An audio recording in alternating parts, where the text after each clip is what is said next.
Out to the River Islands guest line we go. It is time for Coach Kerr, presented by Great Clips. In sports, success is about team effort, and the same is true for your hair. Great Clips, it's going to be great. It's been a great start for Jimmy Butler with the Warriors. Coach, how you doing? I'm doing well. How are you guys doing tonight? Yeah, we're doing good, man. And these 2 wins since the acquisition of Jimmy Butler certainly have everybody's eyebrows up. I wonder if you could kind of take us through the effect of the last 6 days. An emotional night 6 days ago when you trade some players away, but now this boost of these 2 games, how much of it do you attribute directly to Jimmy? Yeah, I mean, the whole thing really kind of captures what the NBA can be, where you have to say goodbye to guys who you love, and then you welcome a new guy and you feel a little burst of energy and maybe a resuscitation of the season. And it's a reminder that, this is all part of it. And as much as you hate to see guys go and you grow attached to people, it's always about winning. And, the players understand that and coaches understand that. But, whatever it takes to win, that's what you have to do. And I think ultimately it's obvious we needed a change in this season. We were kind of stuck in mud, and this seems like the best possible move we could have made. And I give Mike Dunleavy a lot of credit. I mean, he's done an incredible job since he's been here, under difficult circumstances. But think about the guys he's traded for, the guys he's drafted. We got a pretty good group, and it's exciting. Can you take us through the moment where you had to call the team back in the locker room to deliver the news? You obviously had some inkling that something might be afoot, but in the moment when it becomes confirmed, how do you as the head coach go about getting everybody back in the room and then delivering the tough news? Well, there's not exactly a handbook for it, but the bottom line is these guys are all great friends and tight, and you're together every single day. So there's no way you can not gather everybody together. Everybody needs to say goodbye and to have a final moment together when something like this happens, and it's not always possible. A lot of times guys get traded and they're at home, and that's it. And this was a rare occasion where a trade happened, at the arena where the whole team is there.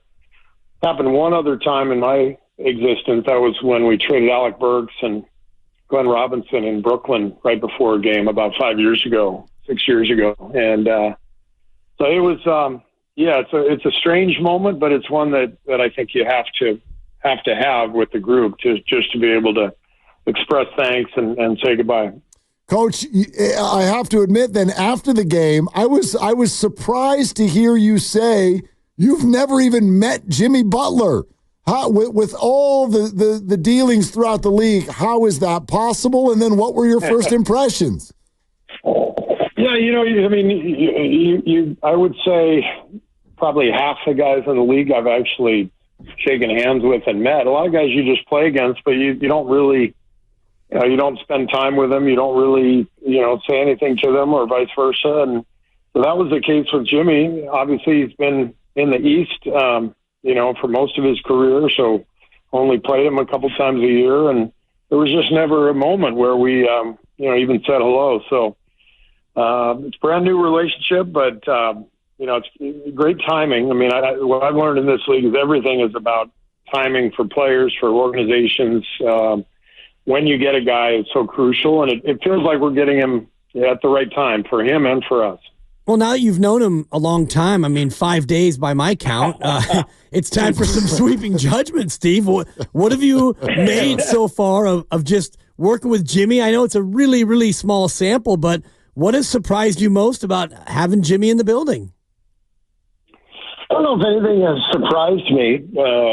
It's just really fun to see him play when he's on your team and you get to watch the tape and you see all the little things that he does. And it makes sense, because he's not a guy who jumps off the page like other players in the league who are, maybe more athletic or better shooters or whatever. It's just it's the totality of the package with Jimmy. It's the incredible IQ, the amazing fundamentals. I mean, you saw the play he was making against the zone last night, where he'd catch it in the middle, pivot like it was John Wooden basketball camp, in 1974, and then make a perfect bounce pass to Quinton or Draymond for a dunk. It's like, you'd be surprised, but there aren't that many guys in the NBA who have that level of a fundamental base. So when it comes in a star player's body and package, it's really powerful. And so watching the tape this morning and after the Chicago game, you just get a sense of why Jimmy is so great. And it's everything. It's the competitiveness, it's the skill, it's the passing, it's the awareness, the feel. He's just got an amazing game. Coach Steve Kerr with us, as he is every week. Willard and Dibs, 95.7 The Game. Coach, there's what we all see on the basketball court. I'm interested in what we don't see. How has he fit into the locker room so far? He's been great. He's right in the middle of the card game on the plane with Draymond and Steph. There seems to be a lot of laughter in that locker room. He's a very charismatic guy, and I think, like I said, it's great timing. I mean, he needed a change. Obviously, he had a great run in Miami, and he was ready for something different. And we needed a burst, and you can feel that it's a good fit both on the court and in the locker room. He's just got really good energy about him. He's thrilled to be here.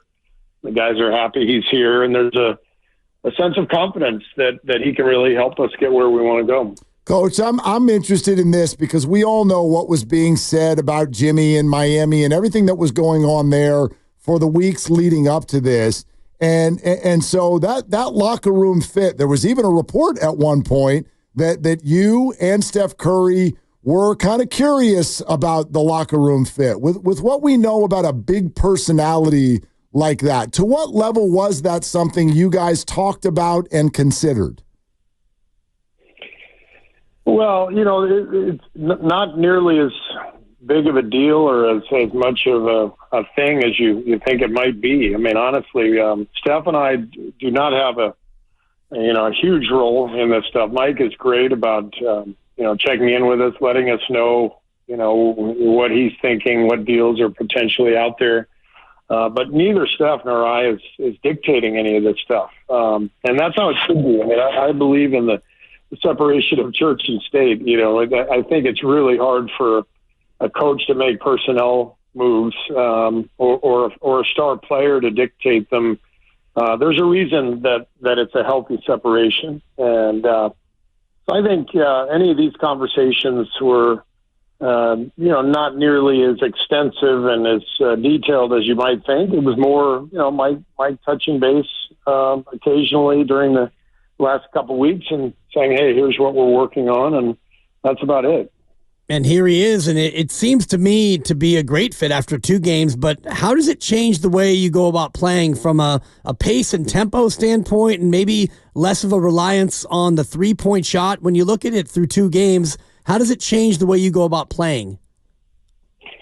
Well, he just, based on who he is, he automatically controls the game. It's really interesting. I mean, all we did was give him 3 or 4 plays that we run, a couple out of bounds plays, and that's it. We had a shoot around, 1 shoot around in the last 3 days, and no practice time other than that. And it didn't matter. Like, he just knows how to play, and there's a tempo and a pace that he plays at, never gets sped up, and it's not impacting like the number of threes we're taking. In fact, I think it's improving our shot quality. But what the biggest thing is his ability to pass and manipulate defenses means Steph and Buddy and those guys are Moses. They're getting better looks on the back end of possessions, much like Steph did, in their early years with Andre and Sean Livingston and guys like that who just had great feel, like Jimmy.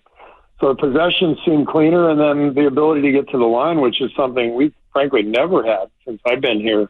I think 28 free throws in 2 games. Amazing the calming effect that free throws have on a game, and so Jimmy's bringing all of that to the table and more. Steve, the core of this team has been in place for so long, and sure, there was Durant for a period of time, and obviously Clay throughout most of it, but Steph and Draymond are like the heartbeat of the whole organization. How does the stew kind of change with this new ingredient? You know what I mean? Like, how does the identity of the whole squad adjust with a presence like Jimmy Butler now on it?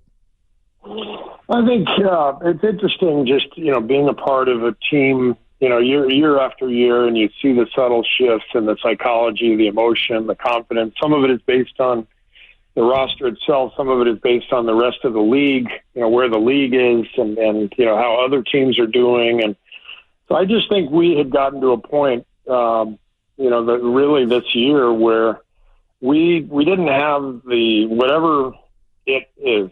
However you want to describe it, we didn't have the it factor anymore. And wasn't anybody's fault. Sometimes you just need new blood. I think the West has gotten so much better. Teams around us have gotten so much better. And frankly, we needed what Jimmy is bringing us, which is kind of a star confidence. You can just feel his presence and his force, and I think it's infusing the team with some energy, some new energy that we needed, and maybe some new confidence as well. Is it fair to say that? And you got Quinton Post, who is now suddenly emerging, and Moses Moody getting more minutes, and Buddy Hield looks to be coming a little bit out of his funk. Is that a byproduct of a star and the confidence he brings, or is it the way he plays in terms of getting other guys involved in better spaces? It's both. It's confidence that he brings to the group, but it's basketball IQ, and this is what made the Warriors special from 15 to through 22 was just the incredible IQ that supported Steph and Clay. The ability to create stuff out of nothing and to create really good possessions that generated, open threes on the back end rather than just coming down and launching threes, which, we saw more of that, I think this year, early in the season for sure. So it's a combination of all that. But, I mentioned earlier what Mike has done in his year and a half here. These guys who he's brought in, Brandon and Quinton and Jimmy. I mean, to me, these guys are rounding out our team in a really important way. Chris Paul last year, very, very similar. Just adding the IQ and the feel that allows Steph to really thrive has been hugely important, and I think Mike has played a big role in all that. Hey, Steve, before we completely move on from any Andrew Wiggins-related kind of conversation, I'd love to know how you guys created the environment that allowed him to thrive, because it wasn't necessarily hitting exactly right in Minnesota, and whatever the mix was here with you guys, it seemed to bring out the best in him. What's your read on that?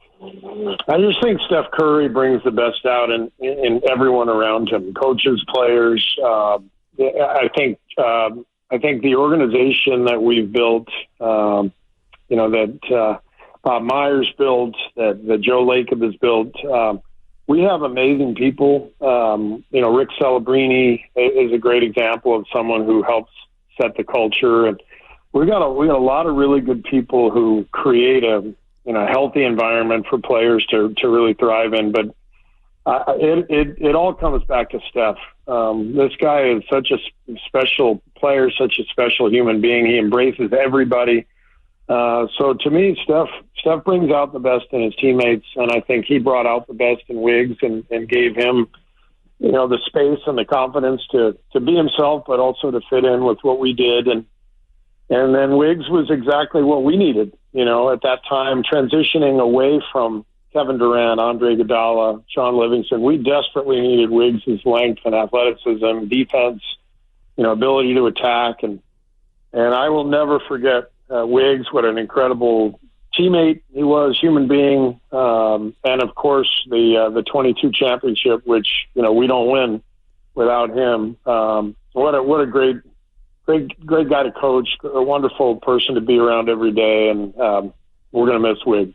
In light of all that, how difficult was it in that moment to have to deliver the news, which, in our business, Steve, Mark and I have been doing the trade machine, and it seems like every trade involves Andrew Wiggins when you're playing around with that trade machine, and yet when it actually happens, it had to be a visceral, emotional moment for everyone. Yeah, it was tough, but I think Andrew, to his credit, handled it really well. He knew that it was a real possibility, given all the rumors, given his conversations with his agent. I think, he was well aware that this was a real possibility. Doesn't take away the shock of it, but yeah, I mean, it's like I said, these are moments that are really difficult in the NBA, and but they're part of it, and you know it when you come in, you learn it, you figure it out as you go. As a young player, you see guys come and go, and you realize, oh man, that's going to be me someday for 99% of these guys, and so you have to accept it and hopefully even embrace it, because it helps a lot if you can kind of approach it that way and still give the best of yourself every day. Hey, Coach, where's this Quinton Post story going, man? Like, he's on a two-way contract one week. The next week, he's screaming at people and knocking down multiple threes. Like, what? Where are we going with this guy?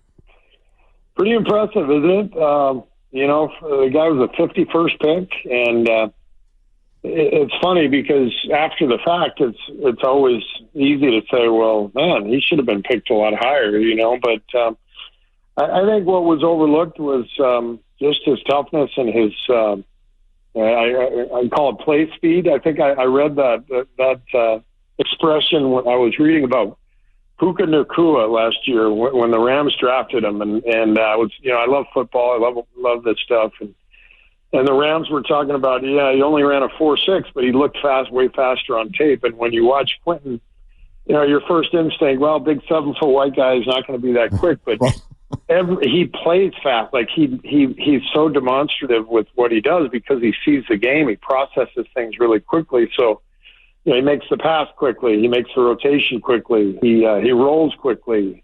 He catches and shoots it. And there's no hesitation in his game. So it makes him quicker than what he probably is. But that's kind of the game right there. And that's why he's making this adjustment so well. You just sounded like you were describing Brock Purdy. Like you just used a lot of the same stuff that people say when they talk about Brock.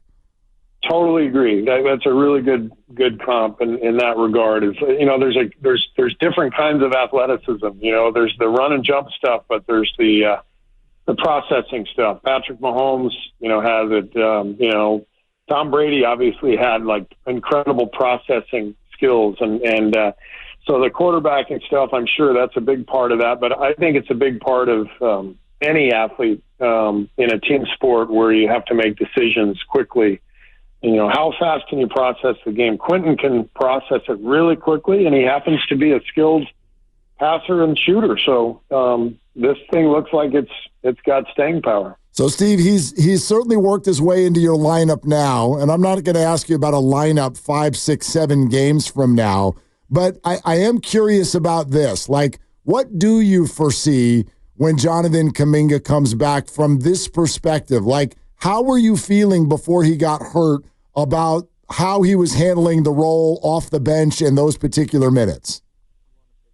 JK was, I thought he was playing the best basketball of his career those last couple of weeks before he got hurt. And his minutes came off the bench, but he didn't mind. I mean, he was playing a lot. He was playing 30+ minutes. So whether it's off the bench or as a starter, the thing I'm most interested in with Jonathan is picking up where he left off, because what he was doing was, making quick decisions, making simple plays, and just playing the game. And it looked to me like things had slowed down for him quite a bit.